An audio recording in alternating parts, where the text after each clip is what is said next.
समय की बात है। हाँ। एक बुद्धिमान बकरी थी और बहुत बुद्धिमान थी। सभी उसे बुद्धिमान बकरी कहते थे। एक दिन एक जंगल था, उसमें बहुत सारे जानवर रहते थे, जैसे चीता, बंदर, भेड़िया में और भी बहुत सारे, जो हर समय तलाश में रहते थे कब हमें मौका में और कब होगी नन्हे मुन्ने बच्चों को सिखा कर पैसे और दुष्ट भैया भैया को मैं बकरी के बारे में मालूम था। मैं उसको बकरी के बारे में था कि जब तक उसकी मम्मी जाएगी नहीं तब तक मुझे दरवाजे के अंदर घुस नहीं पाएगा। वैसा सोच कर अपने होठों पर आया से सामान फेरेगा कि बाहर पर आ गया। फिर दरवाजा खटखटाया और बकरी से बच्चों से बकरी की आवाज निकाल, तुम्हारी माँ हूँ बच्चों, दरवाजा खोलो, तुम्हारे क्या भैया किससे हूँ। बच्चे सुनकर एकदम चौंक गए। उन्होंने भैया को एकदम कड़ा जवाब दे दिया, तुम हमारी माता नहीं हो, हमारी माता की आवाज तो भाई नहीं कोमल है, तुम आवाज से भी हो जाओ, दरवाजा नहीं खोलेंगे। ऐसा सुनकर मैं सोचा कि वैदिक बात चल रहे थे, फिर सीधा वैदिक बात चला गया। उसने आवाज को और पतिया और मीठा बनाने के लिए वैद्य से दवाई और दवाई पीकर एक बार फिर बकरी खा के दरवाजे पर आ गया। एक बार फिर से खटखटाया। इस बार भी एक मीठी आवाज सुनकर बच्चों को यही लगा और विश्वास हो गया कि उनकी माँ ही आई है। जैसे बकरी दरवाजा खोलने जा रहे थे, उनकी नजर भीगे पैर पर गई तो दरवाजे के छेद में सीधी गई। फिर बकरी ने भैया को पहचान लिया, दोबारा से करके वापस गया। तुम हमारी माँ नहीं हो, हमारे माँ के पास तो गाय नहीं गोये है, तुम जरूर भैया हो, जाओ दरवाजा नहीं खोलेंगे। ऐसे सुनकर चला गया तो सोचा कि नान भाई के पास जाना चाहिए। फिर वो सीधा नान भाई के पास चला गया। उसने नान भाई मेरे पापा चोट आ गई, थोड़ा था जल्दी से मेरे दोनों पापा लगा तो जल्दी से उसके दो पापा सफेद आटा लगा दिया। फिर ना फिर से बकरी के घर के दरवाजे पर आ गया। भैया ने दरवाजा खटखटाया और बोला, अरे तुम्हारी देखो मैं तुम्हें क्या लाई हूँ। बच्चे ने भैया आवाज को ध्यान से लगा कि चलो एक बार पैर भी देखे थे।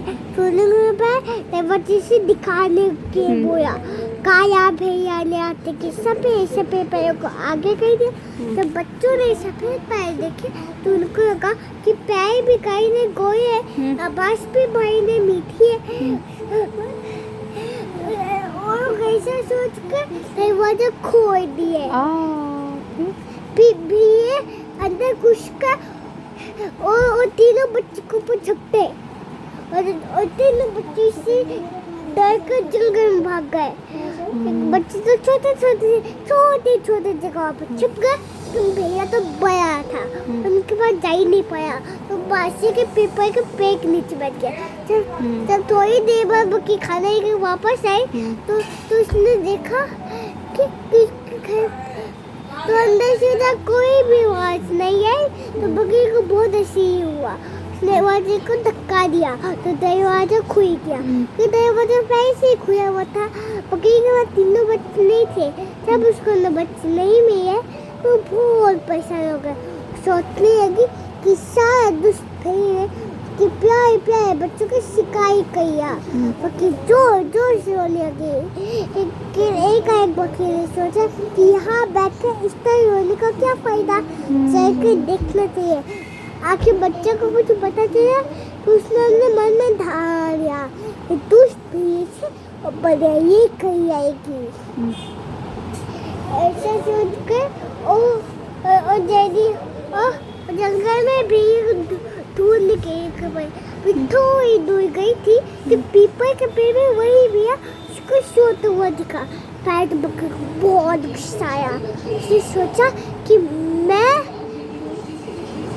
अगर इसने मेरे बच्चों को खाया होगा तो शायद मेरे बच्चे इसके पेट के अंदर जिंदा हो। ऐसे सोचकर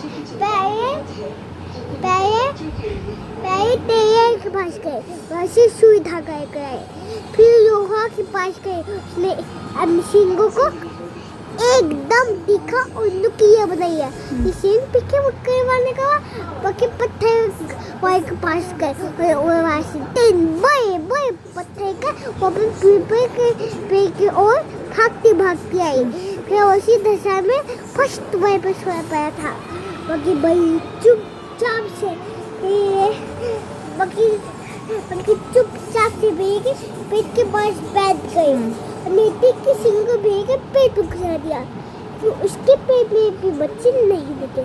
फिर बकी ने भैया के पेट में पत्थर डाल दिया और सुई धागे से उसको सी दिया।